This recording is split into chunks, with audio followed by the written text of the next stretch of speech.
I have often heard people say, "How can we trust the Bible? It has been edited and re-edited by men," and that everyone knows the Bible was censored by the Roman Catholic Church in 325 AD at the Council of Nicea. To this I would say, are you sure about that? Have you ever looked into it for yourself?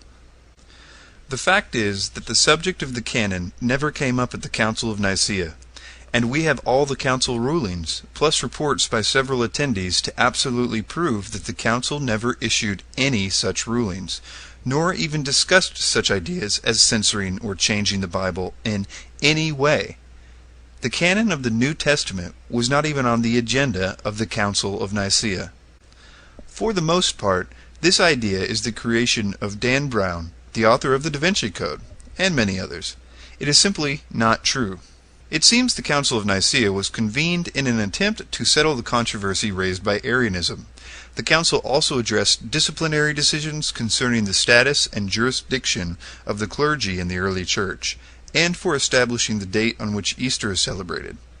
Remember, at the time of the Council of Nicea, the Roman Catholic Church hierarchy did not yet exist, but the Roman Emperor Constantine knew that he was having trouble gaining legitimacy among Christians. He craved this, and sought out Eusebius to see how to make this happen. Eusebius suggested a council of all the independent Christian churches within the Roman Empire, and Constantine agreed. There was no central authority. The bishops that were summoned derived their authority from their own independent, local, Bible-believing congregations, which was functioning quite well without the interference of Rome.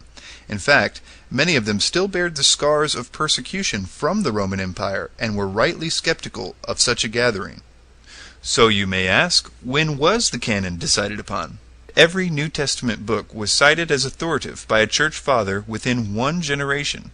We have more than 32,000 New Testament quotations from early church writers from the 2nd and 3rd centuries. In fact, we could recreate virtually the entire New Testament just from the quotes of the early church writers of the 2nd and 3rd centuries. We can be quite certain that the New Testament we have today has come down to us just as it is from the earliest days, and we can be quite certain what they considered to be Scripture. In fact, by around 200 AD, 125 years before the Council of Nicea, they were quite openly quoting and referencing all the New Testament books of the Bible. Paul's letters were already considered Scripture in the mid-1st century.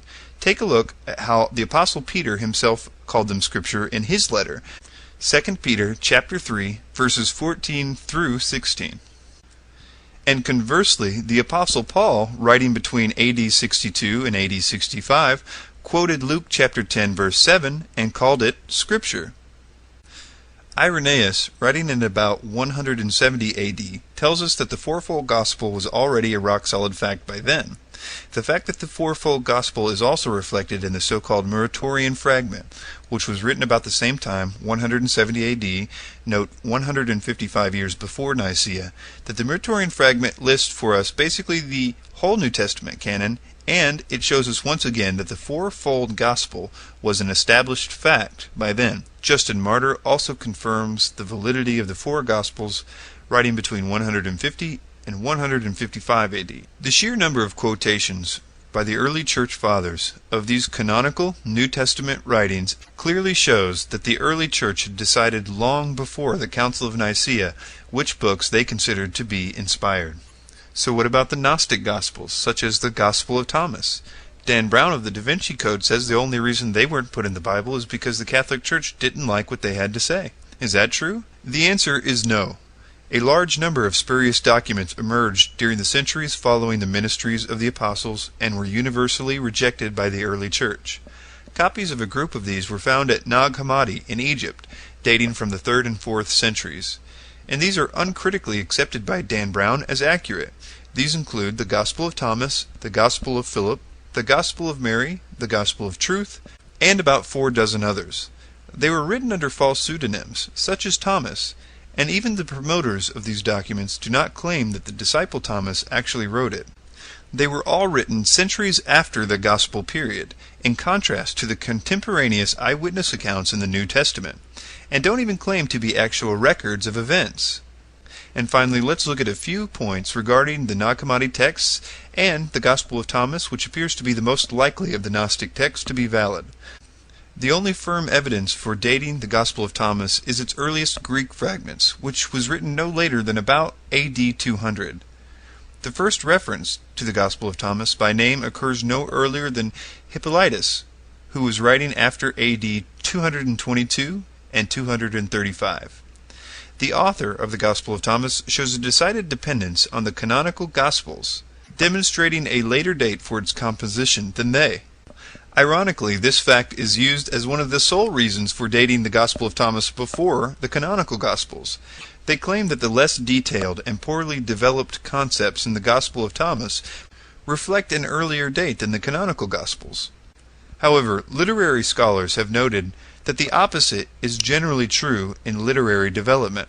For instance, a masterpiece is usually created, thereby establishing a genre type, and then future authors will try to copy that genre with less success. To the charge that there is no literary references to the Gospel of Thomas until the 3rd century, the answer is usually something to the effect that the Christians somehow destroyed any record of it. This, of course, is hard to believe because the Christians at this point were being persecuted by the Roman Empire and were operating underground in small house churches circulating their own writings, and would have little time or authority to march into anyone's house and destroy their writings against their will. In conclusion, the canon of the New Testament was not even on the agenda at the Council of Nicea. The books that made up the New Testament were for the most part obvious and came about very organically, and were agreed upon years before the Council of Nicea. And there is literally no record whatsoever of the early church considering the Gnostic Gospels to be anything but obvious heresies. Thank you for your time.